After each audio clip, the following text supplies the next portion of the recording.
If we look at our 2 laps around the top, with the higher tire pressures, we actually had better traction, okay? Which is pretty incredible when you think about it.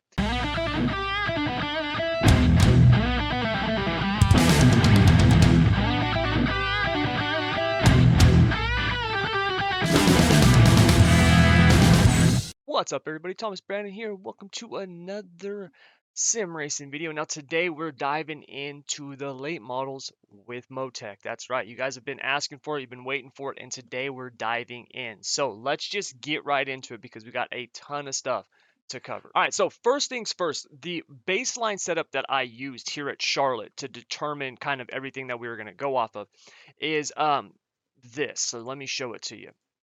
Um, I ran the minimum tire pressures in the rear because it's something I've always heard about. 4 inches of stagger. We're on a 50% track, okay? So 4 inches of stagger. This would be like a feature. 525 spring, 250 spring um, in the front, 175 in the right rear, 150 in the left rear. Our shocks, 3.6, 5.2, straight 5, 9.2. 150 pounds to the right rear, 3/16 axle lead, and then a final drive of 462, and then the ballast all the way back. Okay, so that was the baseline setup. Now, I tested a few different combinations. I've actually done a bunch of testing, but there's really some main things that I really want to cover with you because other stuff like springs and shocks need their own video because it's so complex and so intricate. Okay, so we're not going to be covering springs and shocks today um, because they're going to each need their own video. It's just a ton. Okay, so but other than that, we are going to be covering tire pressures, J-bar, trailing arms, left rear bite. Okay, those are all things, ride heights, that make a significant difference with these cars. And what you need to understand is that the combinations are limitless. There really is no uh limit to what you can do with your setups and be fast. That's the thing.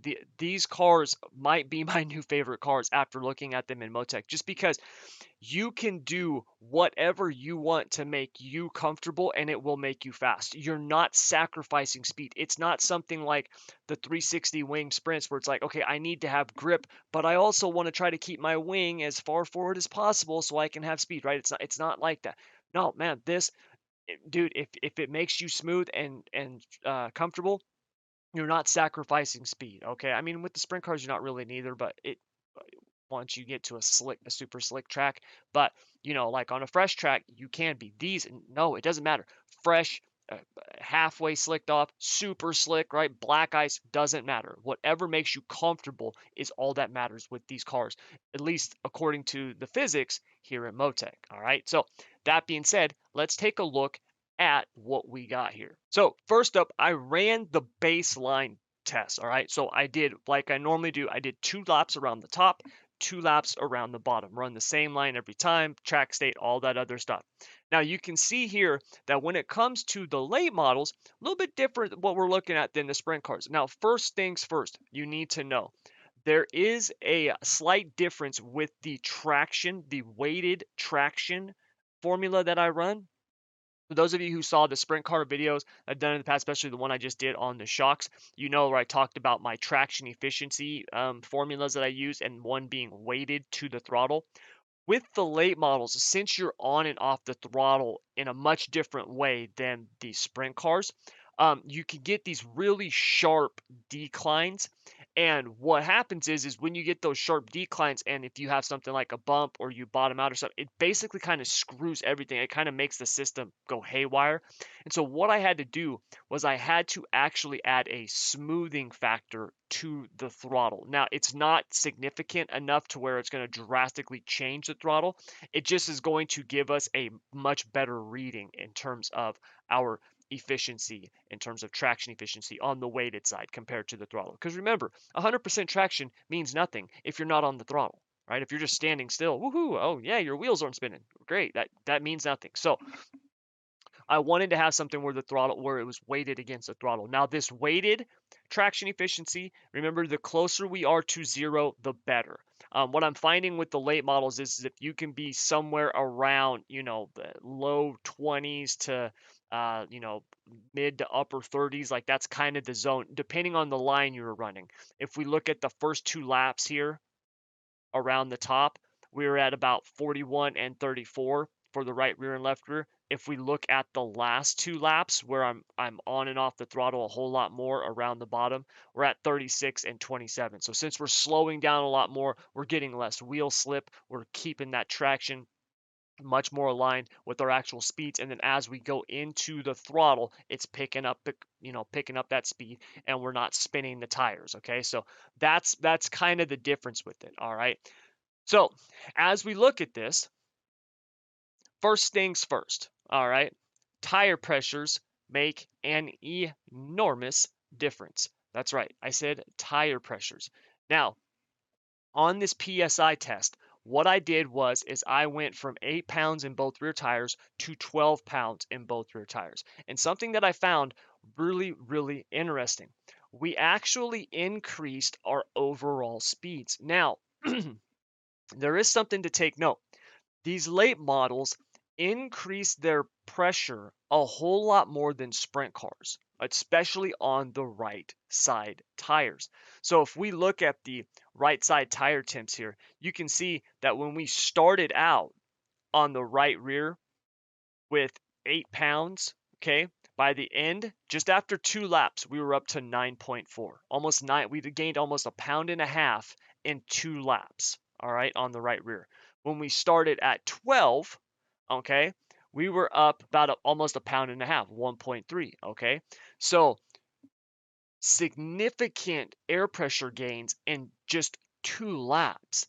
And what I think is happening is I think there's an optimal tire pressure for your setup. Now that's really the key. I want you to understand that, because you can run low pressures, but if you have a different setup, that might be the best thing for that setup.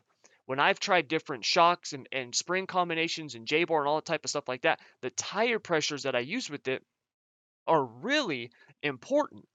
Now, one thing to understand also is that they have a huge effect on your traction. If we look at our 2 laps around the top, with the higher tire pressures, we actually had better traction. Okay, which is pretty incredible when you think about it. We were actually loading more weight on the right rear, which more wheel force is going to give you better traction when we were running around the top. Now, when we go around the bottom, though, it's a different story. You see those tire pressures now, when we're on and off the throttle, we are not getting the traction like we were. So when we're at speed and we're not having to get in and out of the throttle nearly as much, we can be a lot smoother with it. And we can roll out and get the car set and just roll back in, and we're carrying that momentum. Those higher tire pressures, great. When you go to the bottom and you are on and off the throttle more and you're having to pick up the gas, and now that extra couple pounds seems to actually cause a little bit more wheel slip. Now, please understand, I am not the world's best late model driver. Okay. I am above average at best in the late models. Now, I have been doing a whole lot more late model driving as of late, but I still am far off of the top guys, very far off. So this could be a throttle control thing. This could be a consistency thing on my part. But overall, every test that I've done, it showed the same thing. Okay. So there is an optimal tire pressure for these. Now, I also did another test where I just jacked them up. I just maxed out all the tire pressures. That was horrible. It felt like you were on ice. Okay. The car was just sliding everywhere. It had absolutely no side bite. It was just horrible. I wouldn't go above, for me personally speaking, and this is based on the setups that I build with these tire pressures, I wouldn't go above 15 pounds on the right rear, okay? And I wouldn't go above maybe, 13 pounds on the left rear. All right. Now that's me. That's my opinion. All right. If you run more than that, then so be it. If you are finding success with it, please do not change. Keep doing it. But that's just what I have found so far here looking at the data. Is once I get above that, there is no positive benefit from it, whether I'm running the top, the bottom, anything. It doesn't seem to really matter. It seems to just kind of spin the tires. All right. So that's the first thing is the tire pressures. Next thing, left rear bite. So this is something that I have heard a ton about from people is that left rear bite, left rear bite. You got to have left rear bite. When the track slicks off, increase the left rear bite. No, you don't. Left rear bite, I'm going to tell you right now, is a comfort thing. You use left rear bite to what is comfortable for you. That's all you need to know. All right.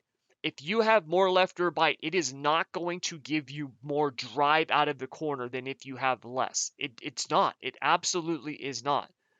Okay. And I tested this. So if we look at our baseline compared to our left rear bite setup, if I can find it, there we go.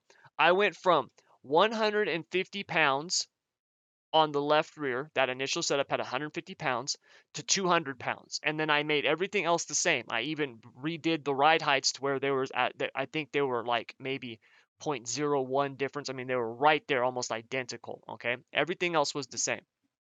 The left rear bite, all right, does not increase the traction or decrease. It doesn't. You can see right here when we're going around the top, we have the same, almost identical speeds.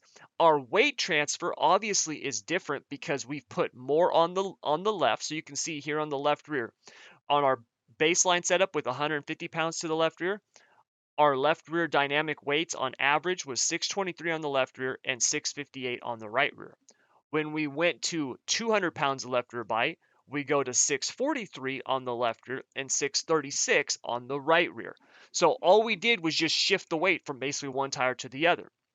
Now, this can cause a massive push out of the corner. And so when you're running the top, like I am here, not that bad. You actually don't notice it a whole lot, okay? But when you go to the bottom and now you're on and off the throttle and you got to get the car rotated and then on the bars and then get back on the throttle, now you start to notice it.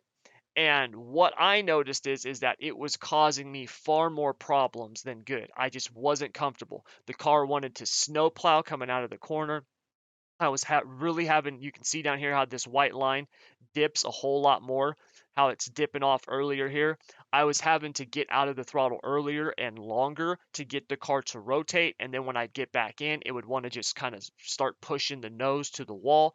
Keep in mind, this is driving style. It does not fit my driving style. You can be somebody who loves the left rear bite on a dry slick track on a 50 or 60% track, and it might feel great to you. Okay, this is, like I said, this is all going to be predicated on driving style. So left rear bite is not some cheat code that if you can run the max left rear bite you're going to be faster. No, it's not.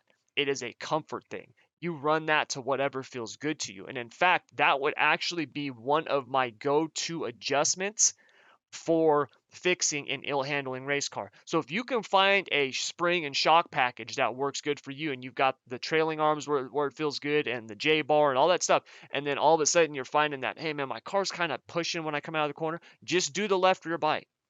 Take out some left rear bite and see if that don't fix it for you. Because I can tell you right now, just doing that makes a huge difference on the way the car feels overall. I was really, really surprised by just doing that one thing, how it can fix a whole lot of problems. So keep that in mind when you're making your adjustments. And really quick, if you want a setup matrix, I'll put a link down in the description below for the Discord. You can go over to our Discord server and you can get, I got setups that I give away for free, all my whether it's sprint cars, late models, there's my setup matrices that you can get for free for the late models, the UMP mods, the sprint cars, midgets, all kinds of stuff. So if you want any of that stuff, I'll have links for all that down in the description below.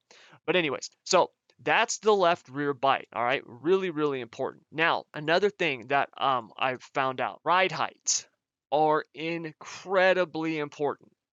Now, one thing that you need to understand is that when you are running these cars, Your aerodynamics, a lot of your downforce is going to come from planting the right front corner of the car, getting the left rear up, and sealing off that right side. That's going to actually give you your downforce and a lot of your side bite is that aerodynamic aspect right there. So you want to be able to do that with the car. Here's the thing, you want to be able to do that dynamically. You see, when you just plant the nose with your ride heights and then jack up the rear end, you're raking the car from front to rear. When you do that, you are increasing the downforce, but you are also increasing the drag. I saw a massive drop off in the speed of the car, the overall speed of the car, when doing that. Now, if you can actually get the car set up to where that right front might be up a little bit more when you're going down the straightaway, but when you roll out of the throttle, you plant that right front and then getting back on the gas, it makes the whole car squat down. Keeps that front planted, but also plants the rear because of the aerodynamics that you're putting on it. Now you've got something that will really, really feel good. So you can see here, when I just lowered the car all the way, the traction was basically where it was with the baseline. Now, but keep in mind, my baseline setup is actually got this built into it. So my baseline, the right front is higher than the left front. I've got it raked out even more. Okay, and then I don't have the deck lid maxed out like I used to do. I've got the car set up to where when I let off the throttle, it plants the right front nose and really gets that left rear corner up. When I just lowered the entire car as low as I can get it on all four corners, so 4 inches in the front, 5 in the rear, what I found is that I actually lost traction. Okay, my traction efficiency around the top and the bottom, it went down. So it's not giving me the traction that I need. Now, mechanically, it's a little bit better, but aerodynamically, it's not because the car's not getting that downforce on the rear and the side because it's not rolling as much. So finding the point to where you can plant the right front no the right front corner of the car without it bottoming out when you're going over bumps and stuff like that, getting to that point and then keeping that car like that through the corner is critical for cornering speed. Absolutely critical. If you're bottoming out the car a ton, you're going to find that the thing's going to be all over the place. It's going to just screw it up. It's not going to be a good ride. And also, what that will do is that will actually start causing the car to, it makes it, obviously, when you bottom out, it's going to make it bounce. And a lot of times, what that does is that'll unload the suspension in the front, and now you get that push, and that's when you start running up and slapping the wall, especially if you're running around the top at a track like Charlotte that gets super rough. All right. Next thing, the trailing arms. Really quick on this. These are dynamic weight. So when you're adjusting the trailing arms, you are adjusting the dynamic weight of the car.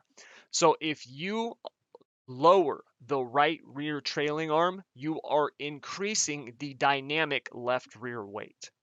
So raising that would increase the dynamic right rear weight. So this is where we get into the rear steer on the car, where you can start really playing with those trailing arms and start getting a car that will start rotating more on and off the throttle, where you can control it with the throttle. Now this is really the key to fast laps on a slick track, is being able to do that to where you don't have to be as dependent on the steering of the car with the wheel. You're actually rear steering it with the throttle. So that's really, really important. Now, the left rear is basically the opposite. If you raise the left rear, you're increasing the dynamic left rear bite. All right. So lowering that would be decreasing it. So finding a angle, what I've discovered is finding an angle on the trailing arms and then working from there as a base seems to work really well. So for me, I like to be around 6 degrees of split. So for me, if I have the left rear at 26 and I would have the right rear at 20 as kind of a starting point. Now that doesn't mean I always stay 6 degrees apart. I could be raising the right rear and lowering the left rear, but I almost always will have them even at most. I'll never have the right rear above the left rear. Now that doesn't mean you can't do it. I don't know if you can do it or not. I think iRacing will let you do it in the setups, but the one time I tried that, the car felt like crap. Okay, so that's what I've always done is that. What I've noticed is on a fresher track, raising the right rear is going to really give you that right rear dynamic weight where you're really driving the car even more so on the right side, on the right rear tire. So being on the throttle on a hooked up track is going to actually turn you more because the right rear's got so much more drive. And then dropping that as the track slicks off is going to be, like I said, adding that weight to the left, which is going to be straightening you out more, okay, on exit. So that's the trailing arms. Next, the J bar. Now this thing is was kind of an enigma. So first of all, when we look at the J bar here in the garage, one thing that was shown to me by one of my teammates, Devin, he showed me this and I was really surprised. If you increase, right? If we look at this, we have the J bar all the way down at 10. Right? Pay attention to the weights and everything. If I raise this all the way up, just the J bar, it does nothing. It doesn't change the ride heights. It doesn't change the corner. It does nothing. It does absolutely nothing. So I was really, when I was like, well, what's the point of even changing this thing? Well, what I've discovered is that the J-bar rake, okay, is really going to provide you with that side bite, right? So when iRacing, when it talks about how more J-bar rake, okay, allows for more roll angle, helps rotate the car on the throttle, it's really giving you more side bite, all right? So that's why, since you're getting that bite on that right side, that's why if you're getting on the throttle and it's rotating the car more, it's because you're hooking up that side more. So when I actually took the rake out of the car here in MOTEC and I tested it, I found a couple of things. Number one, taking the rake out really just decreased that right rear weight that we were getting, that dynamic weight that we were getting when the car goes over. So it's not rolling as much, which they said in, iRacing's little description. So that is accurate. It's not rolling as much. And since it's not rolling as much, you're not getting that right side dynamic weight. Now, you're really dropping traction here. The amount of traction that we were losing on the top was pretty significant. To go on the right rear from 80% to 77 on average, 77.6, that's a significant drop off. To have a 3% increase in or decline in efficiency with the throttle, yeah, that's a lot. So this is something, taking the rake out with the J bar is something that you really want to be looking at in terms of the track state. If you're on a track that maybe is a lot fresher, the track is a lot tackier, and you're looking to actually run the car like wide open and not have to really get off, you can play with the J-bar rake and see how that makes the car feel, right? Try, taking rake out and then going up, adding rake, and seeing how, if you can get to that point where you can run the car wide open, it'll just rotate for you. And then, you're not having to get out of the throttle. Try that. But I mean, as the track slicks off, really you want that rake in there. Now you don't need a ton.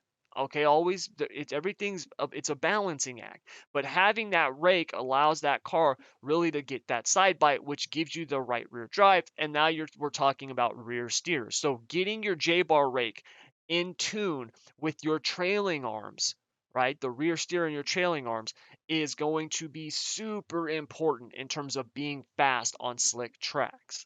All right, so that's what I've figured out so far with these cars. It's pretty incredible to look at these. And when we talk about the roll angle of the car, just for an example here, taking out that roll decreased our lateral G-force by 0.5, which is, you're talking about a half a G. So decreasing our downforce by half a G, that's a lot. So you really want to have this thing rolling over, getting that thing on the bars, right? Just like we always talk about, and then riding that thing, controlling that thing with the throttle using rear steer. If you can do that, you can really start laying down fast and consistent laps. That's going to be the key to this. These cars are going to reward you for the line and throttle control above everything else. So start dialing in that setup to where it feels good. And once you can get that, then you can really start getting your throttle control in line and laying down really fast and consistent laps.